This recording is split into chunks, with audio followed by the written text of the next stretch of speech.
आवाज जनतेचा, लढा सर्वसामान्य जनतेच्या न्याय व हक्कांसाठी। सामाजिक कार्यकर्ते आप्पासाहेब ढोस यांच्या वाढदिवसानिमित्त एकल महिला पुनर्वसन समितीच्या वतीनं प्रसादनगर येथील विधवा महिला स्वाती बाबासाहेब सकट यांना शिलाई मशीनचं वाटप करण्यात आलं। या उपक्रमामुळे आर्थिकदृष्ट्या सक्षम होण्यासाठी तसेच महिलांच्या स्वावलंबनाला चालना मिळण्यासाठी मोठी मदत होणार असल्याची भावना मान्यवरांनी यावेळी व्यक्त केली।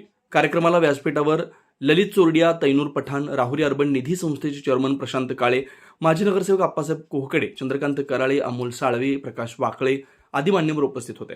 महिलांना उदरनिर्वाहाच्या दृष्टीने रोजगाराच्या संधी उपलब्ध करून देणं हे समाजाचं कर्तव्य असल्याचं प्रतिपादन मान्यवरांनी केलं।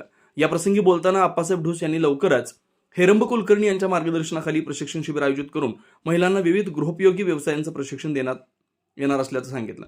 या उपक्रमाबद्दल समाधान व्यक्त करत महिलांनी कृतज्ञता व्यक्त केली। समाजातील दुर्बल घटकांना सक्षम करण्याचा हा प्रशंसनीय उपक्रम ठरल्याचं उपस्थितांनी सांगितलं। नमस्कार।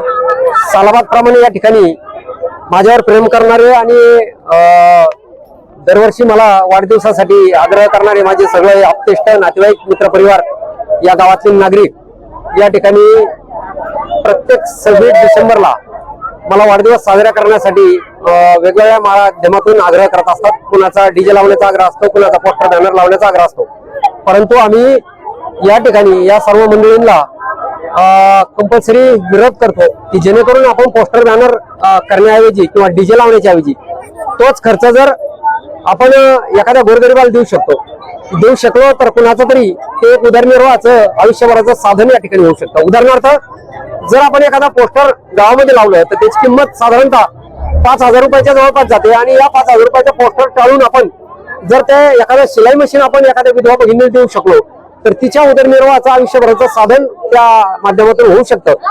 आणि हा जो काही उद्देश आहे हा आम्ही घेऊन या एकल भगिनी असतील, विधवा भगिनी असतील, यांना काम करण्यासाठी राज्याच्या एकल महिला पुनर्वसन समितीचे राज्य निमंत्रक हेरंब कुलकर्णी यांच्या मार्गदर्शनाखाली राज्यभर आतापर्यंत काम करत आलेलो आहोत। आणि म्हणून आजही या ठिकाणी सालाबाद प्रमाणे आम्ही आमच्या ज्या स्वाती बाबासाहेब सकट आहेत, या नुकत्याच प्रसादनगर भागातील एक भगिनी एकल झालेली आहे, तिला 3 मुली आहेत आणि घरामध्ये उत्पन्नाचं कोणतंही साधन नाही। तर आम्ही आमचा वाढदिवस साध्या पद्धतीने साजरा करण्यासाठी या भगिनीला एक शिलाई मशीन या ठिकाणी आज माझ्या वाढदिवसाच्या निमित्ताने देऊ केलेला आहे।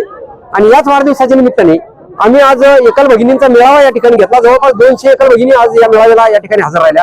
लवकरच आम्ही या एकल भगिनींसाठी उद्योग निर्मिती करण्यासाठी पुन्हा एक वार त्यांचा राज्य निमंत्रक आमचे एकल महिला पुनर्वसन समितीचे हेरंब कुलकर्णी आहेत, त्यांच्या मार्गदर्शनाखाली मेळाव्याचं आयोजन करणार आहोत। आणि त्याच्यामध्ये शिलाई मशीन असेल किंवा इतर प्रशिक्षण, उद्योगाचे प्रशिक्षण देण्याचं काम असेल, याचा मेळावा या ठिकाणी आयोजित करणार आहोत।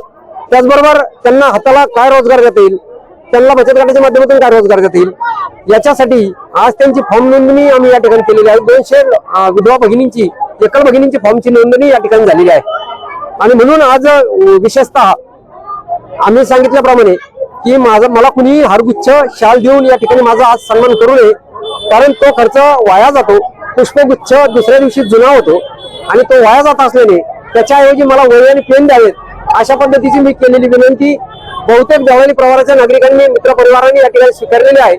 आणि भरपूर साऱ्या मित्रांकडून मला वह्या आणि पेन या ठिकाणी आज अभिनंदन स्वरूपात, वाढदिवसाच्या शुभेच्छा स्वरूपात या ठिकाणी प्राप्त झालेल्या आहेत। आणि त्याच वही पेन आम्ही उद्या जवळच्या शाळेला या ठिकाणी अनाथ आणि गरीब जे मुलं असतील त्यांना भेट आम्ही या ठिकाणी देणार आहोत। अशा पद्धतीचा आजचा आम्ही या ठिकाणी वाढदिवस साजरा केलेला आहे। हा वाढदिवस अशा पद्धतीने साजरा करण्याचा उद्देशच हाच आहे की यातून कुणीतरी एक संदेश घ्यावा आणि हाच संदेश पुढे जावा, जेणेकरून पोस्टर बॅनरच्या माध्यमातून होणारा अवास्तव खर्च, डीजेच्या माध्यमातून होणारा अवास्तव खर्च वाचेल आणि आमच्या एकल भगिनी असतील, दिव्यांग असतील तर यांना यातून मदत व्हावी। अशा पद्धतीने प्रहारचे प्रदेशाध्यक्ष बच्चू भाऊ कडू यांच्या मार्गदर्शनातून आम्हाला शिकायला मिळतं आणि त्याच मार्गदर्शनाखाली आम्ही यापुढेही काम करत राहणार आहोत। धन्यवाद। नवनवीन घडामोडी आणि सत्य बातमी पाहण्यासाठी आजच आमच्या YouTube चॅनलला सबस्क्राईब करा, शेअर करा आणि लाईक नक्की करा।